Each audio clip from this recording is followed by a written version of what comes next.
So, in the last class, we went through two verses of chapter number 2, that is verse number 14 and verse number 15. So, in verse number 14, Krishna was saying that the instruments of experience, that is the five senses, are always in constant contact with the sense objective, that is the external factors. So, that is how it is the nature. And because of this contact with the external sense objects, happiness and sorrow are bound to be there.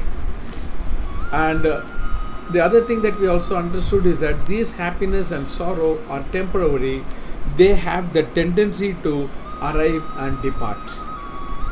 So Krishna says a person with discriminatory knowledge will not bother about this and prepare to welcome them. That's what we saw in verse number 14, which is a very, very important verse. Of course, all the verses here are very important, but as we touch upon each and every verse, we will understand how certain important factors are discussed in Bhagavad Gita. So Lord Krishna says, this is how the nature works. The five sensory objects are there to be in constant touch with the sense objectives, the objects which are the external factors, and due to this, sorrow and happiness are bound to be there, and they have the tendency to arrive and depart. So a person with this discriminatory knowledge will not bother about it, and he is very much prepared to welcome them. What is the discriminatory knowledge he is talking about here is Vivekam. Vivekam means the ability to understand this, which is real and which is not real. So anything that is which has got the tendency to arrive and depart are definitely not real. And what is real? That which remains all the time. We are talking about the Atma. So the discriminatory knowledge means, the Viveka means the person who have the ability to differentiate between the truth and the non-truth or untruth, that which is not truth. So the duality principle is always there. So discrimination takes care of this duality principle, and it says there is only one thing that is dependable, and that is Atman. So in verse number 14, Krishna says about this, and in verse number 15, why does Krishna switches over from Atma to Anatma in verse number 14 and 15? In case, because we saw before we started this, there can be possible three questions in the mind of Arjuna. They are: one, that Arjuna can be worried about the bodies of Bhishma and Drona becoming extinct. Two, it is a Atma that can become extinct. And three, that killing them itself may not be dharma. So these are the three probable questions that might be there in Arjuna's mind, and Lord Krishna is trying to preempt these questions and answering. So in 14 and 15, Lord Krishna is trying to preempt the fact that in case Arjuna says, yes, I am worried about the bodies of Bhishma and Drona which will become extinct.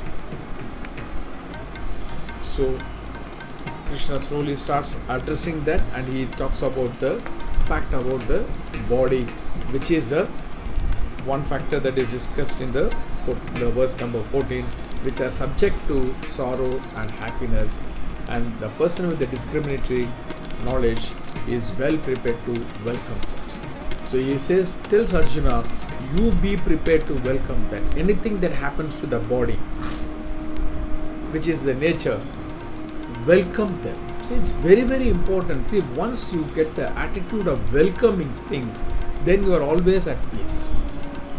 Our problem is not that we don't know how to handle it. Our problem is not accepting that I don't know to handle it. That's where the problem comes. Not accepting our ignorance. Once we accept our ignorance and are prepared to welcome anything, then the life is not going to be problem free. We'll be at peace. Be aware of the truth. This body is here to perish one day. That day I don't know, but until then I will take care of myself. I will put all my honest attempt to take care of that, but I will welcome. When it happens, I am prepared very well to welcome that ultimate thing, and I'll be very happy. So this thought is what Krishna is trying to say here. So he doesn't say don't do anything, accept anything, make that attempt, but understand the truth. They are there to perish. If not today, some other day. If not by you, by some other cause. That's what Krishna is trying to tell Arjuna. And going on to verse number 15, the one who is not worried and understands the joy and sorrow, or the one for whom joy and sorrow are same, has no difference at all. For him, external factors doesn't cause any trouble. As I told you in the just before, the cause for our trouble is not what is happening outside. Our way of looking into that is the cause. That's very, very important. The incident itself is not the cause for my worry or happiness. The way I look at it, the way I have perceived it, is the prime cause for my sorrow or happiness. If I think scoring 98% is the best thing to happen, it is my calculation. And when my child gets 98%, I am happy. But when my child gets lesser mark, I am not happy. I feel sorrowful. I feel sad for it. So is the mark responsible for the sorrow or happiness, or your perception that is responsible for the sorrow or happiness? Because for some other person, their child getting 80 marks can be the ultimate reason for happiness. So mark is not the cause for the happiness or sadness. It is our perception, the way we look into that. So that's what Lord Krishna is trying to say in verse number 15. The one for whom joy and sorrow are same. Joy and sorrow are same. Why? Because he knows he has got the discriminatory power. They have the tendency to arrive and depart. Nothing like joy or sorrow. It is all my making. So for whom there is no difference, for him external factors doesn't cause any trouble at all. And this person is eligible for moksha. So that's what it's again a very, very important thing. So he tells Arjuna, what does Krishna say here to Arjuna? Arjuna, remember, whatever happens outside, whether it is a death of Bhishma or Drona or all the Duryodhanadis, even it can happen at your side. These are going to happen. If you are taking the sorrow on the victory and the loss as same, Arjuna, then these external factors will not disturb you. And we have discussed about moksha. It is nothing but liberation. To be putting it very simple, being at peace, self-satisfied person is a person who has attained moksha. So wonderful two verses we have seen after 14 and 15. Now we will get into verse number 16, where Krishna now comes back to Atma. Now we are going to understand another important factor. By understanding this, I think our level of sorrowness will definitely come down. I'm not saying the level of happiness will go, because we are not bothered about happiness. We are always bothered about sorrow. Yes, sir. So we will see what Krishna says. He is going to talk about very, very important philosophy in verse number 16.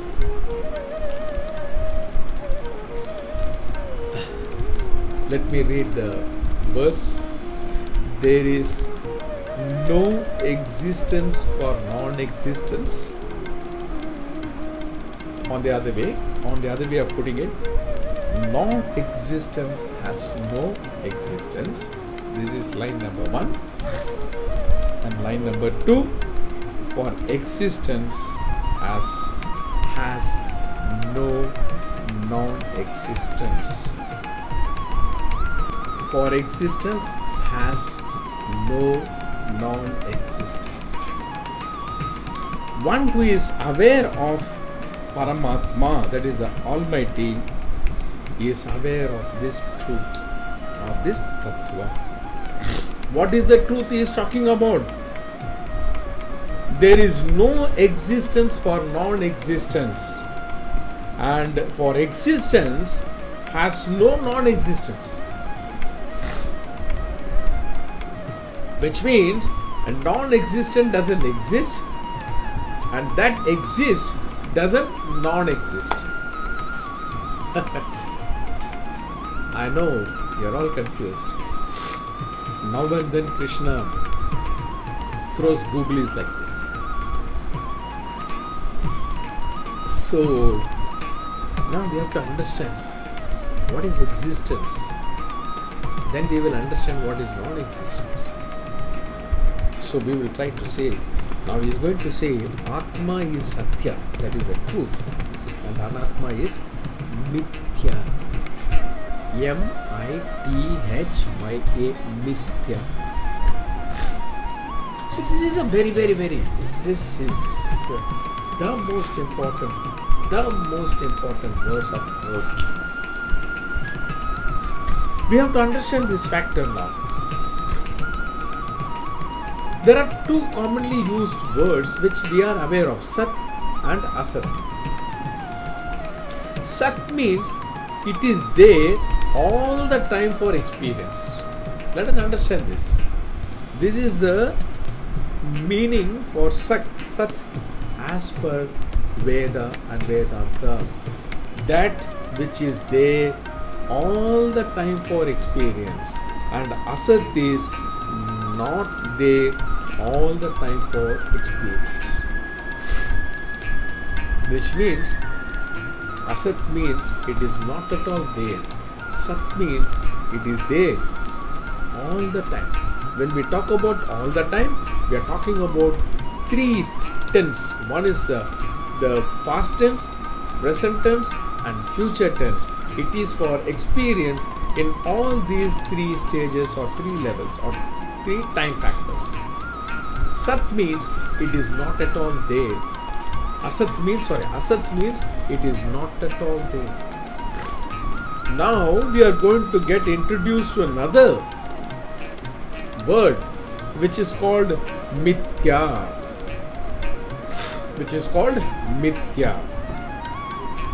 Now how do we understand this word Mithya? That which is there for our experience, but when you analyze, you will find it is not there. That is called Maya. It seems to be that you are experiencing it, but when you really analyze that, you suddenly realize it is not at all there. That is called a Mithya. We will understand this. Vedanta doesn't, when Vedanta comes out with such heavy subjects, it also comes out with very simple examples for us to understand this. So as far as Sat is concerned, we have no confusion. It is there in all the three time periods. It was there, it is there, and it will be there. That is Satya. So Asat means it is not at all there. It was neither before, now, nor later. But Mithya is something which seems to be in our experience, but when we analyze it, we realize it is not at all there. So Mithya is neither Sat nor Asat. Okay. Now, how do we look into Sat and Asat? Anything that is in our experience, we call it as Sat, and that which is not in our experience, we call it as Asat. and our life is purely based on our experience. Whatever we experience, that is what we consider it as real. Otherwise, it is not there. But through this verse, we will try to understand life should not be based on experience. Life should be based on the knowledge about the truth. Because in a particular situation, different people will have different experiences. So the fact about the situation is distorted. Someone says, like a movie, someone says it's an excellent movie, someone says it's absolute boring, someone says it's okay. The same movie, but we have three different comments. Why is that? Because everyone is experiencing the movie in their own way. So that is going to distort the fact. It is not. So now if we take the three people, what they say, today we are always working on averages. We are always working on average. So there are 10 people who have given 5 stars, 5 people have given 4 stars, and maybe one person has given a 3 star. And now what is the rating for that product? Maybe it is somewhere 4.2 or something like that. So we are working on averages. Okay, in certain areas this average may work because you have no other option but to work on the average. But life cannot work on averages. Life has to go on based on truth. Only truth is the ultimate and the only thing. So we should not take it as an experience, as the factor for as our life. So what are we going to so Lord Krishna is going to enlighten about the Sat and Asat as well as Mithya, and we will, once we understand this, I am sure our perception about life will change. Has to change. It is good for everyone. So let me put it again in the Mithya. Mithya, that which is only in the present, not in the past nor in the future. See, that is why anything that is in front of you, like let us take a mirage. It's a hot sunny day, you are driving in a car, it's a highway. As you drive in the car, maybe a couple of kilometers away, you will see the road as if water is there. Or this is what happens in deserts also. At that moment, it seems to be a water body there. But as you keep going and going and going, you don't come to that water body at all. You never reach that water body. Was this water body there in the early morning? No, because sun was not that hot. Was this water body there, will be there in the night? Again, no, it will not be there. How can a water body be there for a couple of hours and still you cannot reach that water body? Like that, that's what we talk about the mirage. So Mithya is something like that mirage. It seems to be there, but when you analyze, it was not there and it is not going to be there. So what I experience is an absolute temporary phenomena based on my perception. A person who travels, who is in the desert and keeps traveling in the desert, he knows very well. He is not going to get fooled about this mirage. He will say, no, there is no water body. It's a mirage. It's a reflection of the sun, heat waves. Nothing else. Because he knows the truth. But once upon a time, he would have believed that there is a water body and maybe he would have ran towards that area to get some water. And he was keeping on running. Maybe later on his father told him, no, my dear son, it is not a water body. It's all the mirage. Heat wave from the heat of the sun, which is reflecting as a water body. Yes or no? That is what we said about Mithya. When we analyze, you will find out it is not there. Now I'll also take you to another example which is there in Vedanta, rope and snake. There is a dark room where a rope is lying is on the floor. A person who comes there and he sees a snake in that rope and he is panicked now. Okay, so I've given you 4 things here: the darkness, rope, snake, panic. So first let us take these 2 things, rope and the snake. So seeing the snake in the rope, the person is panic. So someone comes there and says, "What happened to you? You seems to be panicky. What happened?" He says, "Hey, look, there is a snake lying there." But the second person is aware that it's not a snake, it's a rope. And he laughs. "Hey man, it's not snake. I'll show you, it's only a rope." He goes there, picks that rope and brings it close to him and says, "Look at it." Or he throws some light on that, and the first person realizes, "Oh, it is only a rope." That's mithya. Initially, in the experience of the first person, the snake was there, but when analyzed, it was only a rope. So darkness refers to ignorance, panic refers to experience. So look at this. If you are ignorant, your experience is always going to be panicky. Now, are you panicky? No. The first person that panic is not panic now. Because he got enlightened that it is not a snake, it's only a rope. Now he is holding the rope happily and he is laughing. Where is that panic gone now? Because of the enlightenment. From darkness he came to light. Through what? Awareness, the knowledge. And he realized, oh my God, it is only a rope, not snake. So my experience was a foolish experience. Now we are also going to do another analysis from this rope and snake. What is that? For our simple understanding, just for understanding Satya and Mithya, rope is referred to as Satya. Sat. Why? Rope was there, is there, and will be there.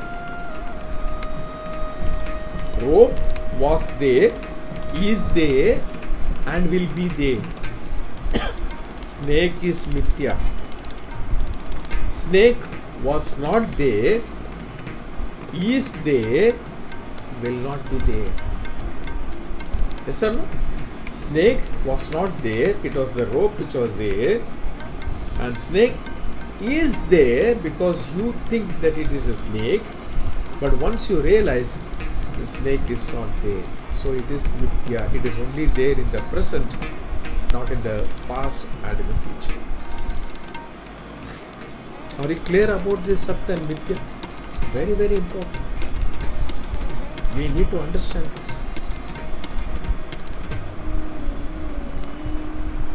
It's very, very important for us to realize this Sat and Mithya. My dear friends, we are in the world of Mithya. We think whatever we experience is what real. And we start depending on that. That's the next worst thing happening. We start depending on that. Lord Krishna says, you can't depend on Mithya. You can depend on Satya. Why? It was there, is there, and will be there. Mithya is not like that. But my dear friends, today our life is going on based on Mithya. We are depending on that. We are depending on that experience. We want that experience again and again and again. Once we are happy, then we think we want that happiness to continue. Our life is dependent upon all those things that creates happiness. But we are seeking for that. When we are seeking for happiness, what does it mean? It is not with me. It is not with me right now. Nor it was not there in the present.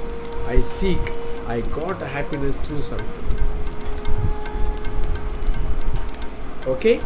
Let us say I want a smart TV. Until then I was having a very ordinary TV. Everything has developed. Now I need a smart TV. So I am not happy now. My happiness is gone.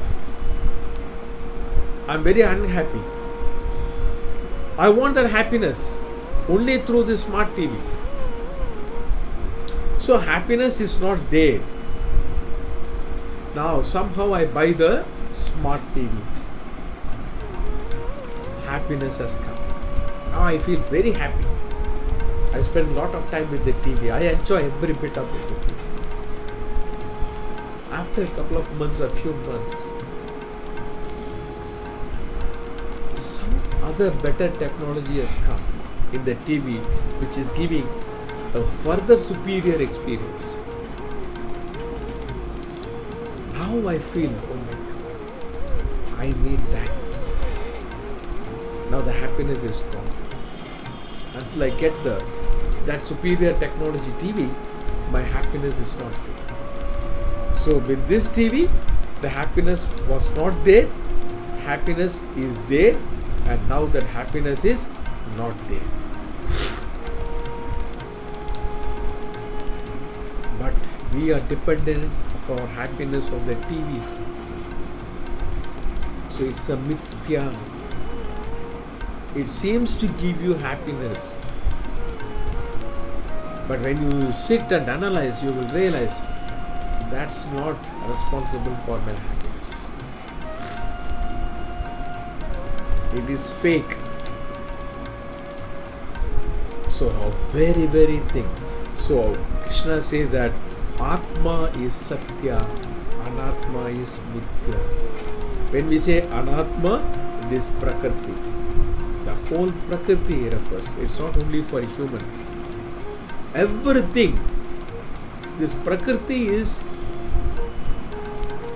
Anatma. Prakriti is Anatma. Atma is Satya. So anything that you are experiencing in this Prakriti is only Mithya. It seems to be there giving you that happiness or sometimes even sadness. Let us bring that also in. But then it goes off. I didn't get my promotion. I was sad for a couple of days. Before that, the sadness was not there. But when the letter was given to me and I see there was no promotion mentioned in that, I felt very sad. For next 2-3 days or maybe a week, I was feeling very sad. Then so many other things started happening and the sadness went away. So is it not a mithya? It was there at that particular moment. Now when I sit and analyze, then I will realize, Arey yaar, before the letter came, I was not feeling sad. When the letter came, I felt very sad. After a few days, the sadness went away. So is the sadness real or false? Then you will realize it is false. That's what mithya. We can also take another very simple example like gold and jewel. Gold is there before the jewel was made. Gold is there even when the jewel is made. Gold is there even when the jewel is destroyed. So gold is Satya, but jewel was not there before it was made and is not there when it got destroyed. It is only there at that moment. So it is mithya. So gold is more dependable because it is there before, now and afterwards. So this is how we understand the Satya and Mithya, very, very important. So in Atma, we are trying to see something here in this thing. Atma is called awareness. Anatma is being aware. Atma is what? Awareness. So awareness means what? It exists all the time.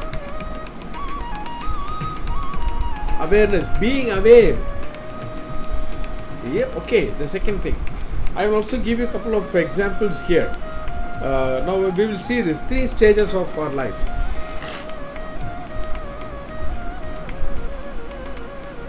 Awakefulness, dream, and deep sleep.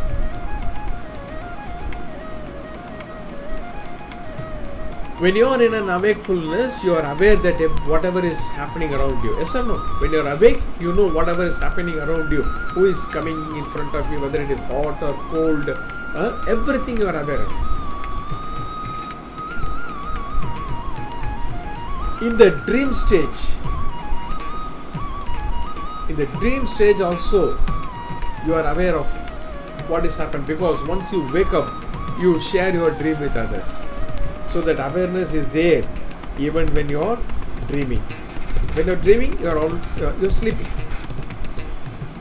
And the third one is a deep sleep. What is that? A deep sleep. Even in the deep sleep, that awareness is existing. What? Once you get up, you say, wow, I had an excellent sleep here. It was like a dead man. I didn't know what was happening around me. So this awareness is there in all these 3 periods. When you are awake, when you are dreaming, when you are in a deep sleep. This is an example used in Vedanta to explain this awareness. Because of that awareness is there, awareness factor is there, you are aware of it. That is why Atma is called as a pure consciousness, that awareness. Because of that awareness factor is there, you are aware of everything that is happening. Once that awareness factor is removed, you will not be aware of anything. That is where we call it as you are dead. When you are dead, what has happened? That consciousness, that awareness factor has gone. It's only the body and the mind that is there. And finally, it's only the body, even the mind has gone. So you are not now aware of anything. So in Vedanta, it is mentioned as Jagrata, state of awakening, Swapna, state of dreaming, and Sushupti, state of deep sleep. The wonderful example to make us aware of this awareness. That is Atma, and Anatma is being aware. You are aware of everything because of that awareness factor is there within you. And the next thing is that Atma is not subject to any modification, and Anatma is subject to all modifications. We saw that in the 4 stages earlier. And Atma is not dependent on the body, like the rope is not dependent on the snake, the gold is not dependent on the jewel, but Anatma is dependent on Atma. Anatma is dependent on Atma, like the snake is dependent on the rope, the jewel is dependent on the gold. So this is a very important understanding here. Verse number 16, what we see. Okay, so that's what he says. Now let us come to the verse here. There is no existence for non-existence, which means what? Anything that is non-existent doesn't exist at all. What? That which is in Mithya is not real. That it doesn't exist at all. It is only your experience, but in reality it is not there. Like today, we are going to give a simple example, the virtual game that you play. You wear a device and you play a game, maybe a tennis game or a cricket or whatever it might be. It seems that you are really playing in the ground, but in fact, once you remove that apparatus, you are in your bedroom or in your drawing room or maybe in a train or a bus or wherever it is. So for non-existence, there is no existence at all. That's very, very important. So that he says Mithya, all our experiences in our life are non-existent. So that doesn't exist at all. And in the verse number, the line number 2, for existence has no non-existence. That which is existing never be non-existent. Atma, it was there, it will be there, and it is there. It never becomes extinct at all. Its existence is not questionable at all. It is there. So he says, for existence has no non-existence. That is, Atma is always there. It has no non-existence at all. And how does he complete that? One who is aware of this Paramatma, Jivatma. Paramatma refers to Atma. Jivatma refers to Anatma.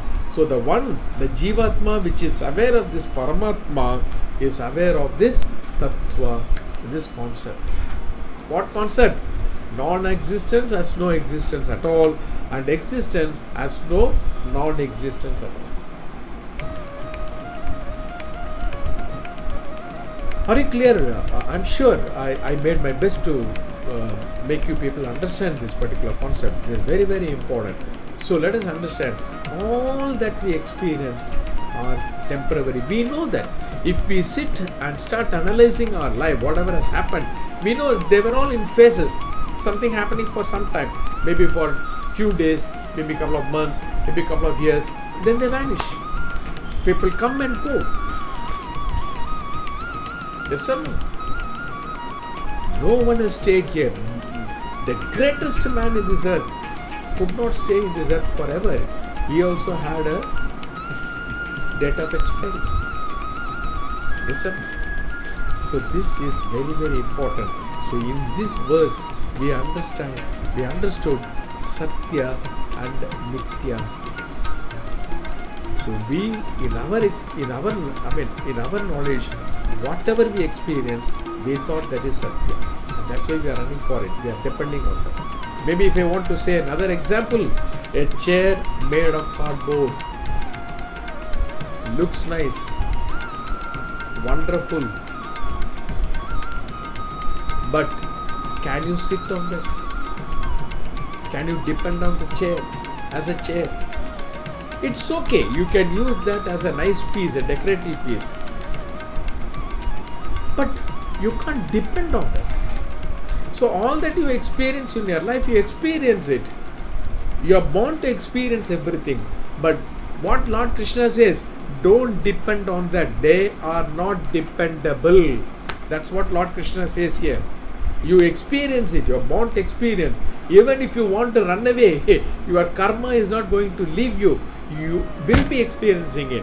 Experience them, all those things, but experience them with this knowledge. What is that knowledge?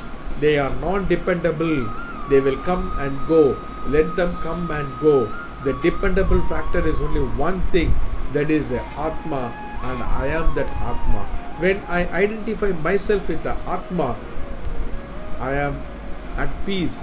But when I start identifying myself with this body and mind, I am going to get into more and more trouble, which is I am identifying with something which is not dependable at all. When I fell into a water body and I am trying to hold an iron to float, it's a foolish act, because I am going to submerge with that iron, or that iron will submerge me into the water. All I need is something dependable. It can be even a very simple small piece of wood. Why? That wood will not allow me to submerge. So, depending on Atma, it will not allow you to submerge into sorrows and happiness in life and make your life a miserable one. But depending upon all that you see in this world that is connected with your five senses, sense objectives, is like holding on to an iron bar when you fell into a sea or a water body and trying to float. It's never going to happen. But to conclude verse number 16, yes, they are there for experience. Experience them. As I told you, even if you don't want, certain experiences are going to come in your life. You are going to experience them. But while you are experiencing, if you have this knowledge, they are mithya. They are not satya. So I should not worry about these things. I should not worry about these things. They will come and go. The ultimate thing is Atma, which is what I am. Verse number 17, which we will see in the next class. Om Purnamada Purnamidam Purnat Purnamudachyate Purnasya Purnamadhaya Purnamevavasishyate Om Shanti Shanti Shanti